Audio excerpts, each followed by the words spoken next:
दोस्तों, कुरान मजीद का ये मौजज़ाती वाक़या सन 2017 में सिंध में पेश आया। वहाँ पर एक साहिब और उनकी बीवी पर किसी जादूगर ने इंतहाई सख्त जादू का वार किया। ये जादूगर उस जादू पर बाकायदा पहरा भी दिया करता और किसी आमिल को इसका तोड़ न करने देता। वो साहिब फरमाते हैं कि उनकी बीवी के यहाँ अव्वल तो हमल ठहरता ही ना था, और अगर ठहर भी जाता तो साकित हो जाता, और अगर किसी तरीके से 9 माह पूरे हो भी जाते तो बच्चे की पैदाइश मुर्दा हालत में होती। ये साहिब इंतहाई बाकिरदार और 5 वक्त के नमाजी थे और बच्चों को मस्जिद में कुरान पाक भी पढ़ाया करते। इन्होंने अपनी बीवी और अपने बहुत इलाज करवाए, बड़े से बड़ा आमिल बुलवाया और इलाज करवाया और एड़ी चोटी का जोर लगा दिया, मगर नतीजा सिफर निकलता। एक दिन एक इंतहाई दरवेश बाअमल आलिम और आमिल के पास जाना हुआ। ये साहिब अपने इस्तिखारा के लिए मशहूर थे और उनका इस्तिखारा 1 मिनट का हुआ करता था। 1 मिनट में वो सारा कच्चा छट्टा खोल कर रख देते। अल्लाह ताला ने बहुत अता किया था उनको। अब ये परेशानी लेकर उनकी खिदमत में हाजिर हुए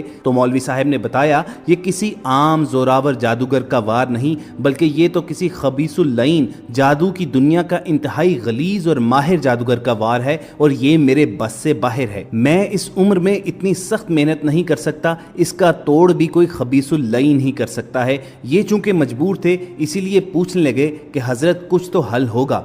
मौलवी साहब फरमाने लगे कि सिंध के फलां इलाके की फलां जगह पर एक गांव के बाहर इसी खबीसुल लईन ने इन दिनों डेरा लगाया हुआ है, तू फौरन उसके पास चला जा। ये साहिब फौरन सिंध रवाना हो गए और जैसे ही उस गांव के बाहर पहुंचे तो दूर से एक आग का दहकता अलाव दिखाई देने लगा। उन्होंने बुजुर्गों की बताई हुई निशानी देखकर उसकी तरफ बढ़ना शुरू किया।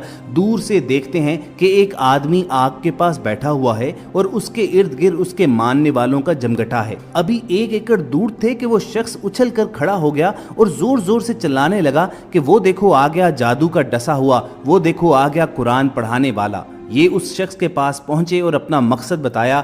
अब वो खबीसुल लईन खुशी से पागलों की तरह नाचने लगा और बोला, जाओ फलां के पास जाओ, फलां के पास ये जो गिरा लगी है खुलवाओ। उसने मौलवी साहिबान के साथ साथ उन साहिब को भी बुरा भला कहा और बड़े बड़े खुदाई के दावे करने लगा और जादू तोड़ने से इनकार कर दिया। ये साहिब वापस अपने घर आए और अपने रब को पुकारा कि या अल्लाह, ये भी तो मखलूक है, तू चाहे तो क्या नहीं हो सकता। ये जालिम मुझ पर गालिब आ गए हैं और जुल्म करने से बाज नहीं आ रहे। वो साहिब रो रो कर अल्लाह के हुजूर इल्तिजाएं करते रहे।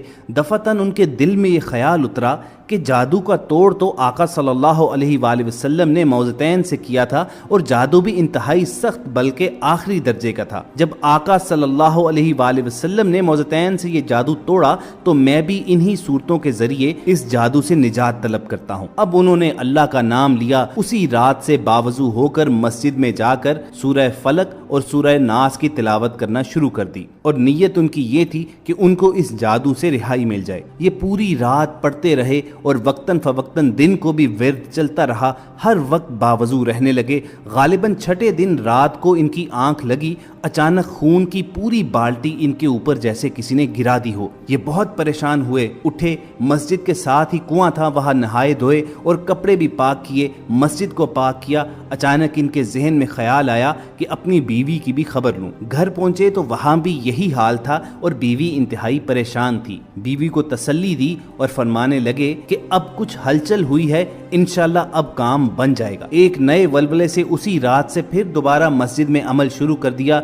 9वें दिन फिर उसी तरह आंख लग गई और दोनों मियाँ बीवी पर खून की बाल्टी गिरा दी गई, लेकिन इन्होंने भी हिम्मत ना हारी और सूरह नास और सूरह फल्क की तिलावत जारी रखी। अभी 2 हफ्ते भी ना गुजरे थे कि 13वीं सुबह के वक्त वही सिंध वाला खबीस मस्जिद में दाखिल हुआ और आते ही पैरों में गिर के माफिया मांगने लगा। उन साहिब ने से बोला कि तू मुझसे क्यों माफिया मांग रहा है? कहने लगे कि अल्लाह के वास्ते मुझे माफ कर दो, फिर बताऊंगा। उन्होंने माफ कर दिया और वजह पूछी। कहने लगा, आप मियाँ बीवी पर जादू मैंने ही किया था। जब आप मस्जिद में अमल करने बैठे तो मैं भी आपके मुकाबले पर बैठ गया और रोजाना मेरा किया हुआ जादू मुझ पर ही उल्टा चलने लगा और मेरे मौक्कल ही मेरे दुश्मन बन गए। ये साहिब फरमाने लगे, अगर ये बात तूने मुझे पहले बता दी होती तो मैं तुझे कभी माफ ना करता। बहरहाल ये जादूगर माफी मांग कर अपनी जान बचाकर वापस واپس سندھ لوٹ گیا، کیونکہ اگر وہ معافی نہ مانگتا تو اللہ تعالیٰ کے کلام کی طاقت سے وہ اپنی جان سے ہی ہاتھ دھو بیٹھتا۔ ان صاحب نے بھی اللہ کا شکر ادا کیا، مگر جادوگر کا بالکل اعتبار نہ کیا اور 41 دن مسلسل یہ عمل کرتے رہے۔ اس کے بعد اللہ تعالیٰ نے ان کو نرینہ صحت مند اولاد سے نوازا اور بندش ہمیشہ ہمیشہ کے لیے ٹوٹ گئی۔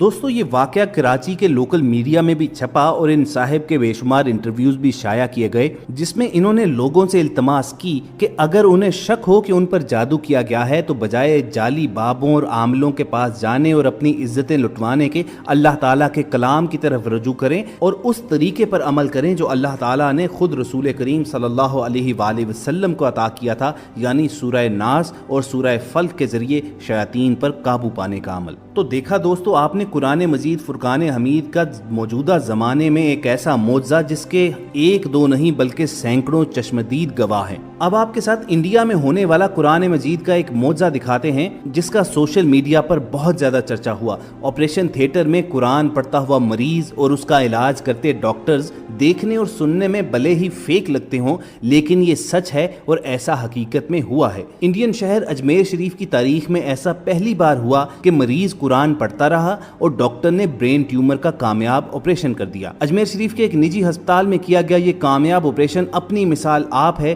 جس میں مریض کو بے ہوش کیے بغیر ڈاکٹروں نے آپریٹ کیا۔ بتایا جاتا ہے کہ مریض عبدل کو برین ٹیومر تھا اور اس کی وجہ سے اس کی قوت سماعت اور دیگر قوتیں کم ہوتی جا رہی تھی۔ وہ علاج کے لیے نیورو سرجن ڈاکٹر سوریا چودھری کے پاس پہنچا، جہاں ڈاکٹر سوریا نے اسے بے ہوش کیے بغیر اس کا کامیاب آپریشن کر دیا۔ آپریشن تھیٹر میں ڈاکٹرز نے اپنی محنت اور تجربہ سے مریض کو ٹھیک تو کر دیا، لیکن مریض جس طرح سے قرآن پڑھتا رہا وہ منظر ایک معجزے سے کم نہیں تھا۔ ڈاکٹر سوریا کا ماننا تھا کہ حالانکہ سائنس میں اس طرح کے واقعے کو زیادہ سنجیدہ نہیں مانا جاتا، لیکن کہیں نہ کہیں لوگوں میں عقیدت ہے اور اس سے انسان کو طاقت ضرور ملتی ہے۔ اس مریض سے جب آپریشن کے بارے میں صورت احوال پوچھی گئی تو اس کا کہنا تھا کہ وہ دراصل بے ہوش نہیں ہونا چاہتا تھا، اس کے دل میں ڈر تھا کہ شاید وہ دوبارہ کبھی ہوش میں نہ آئے۔ چنانچہ اس نے اس ڈر پر قابو پانے کے لیے اور سکون حاصل کرنے کے لیے اللہ تعالیٰ کی اس آیت کا سہارا لیا، جس کا مفہوم تھا کہ دلوں کا سکون تو اللہ ہی کے ذکر میں ہے، اور اس کے ذہن میں خیال آیا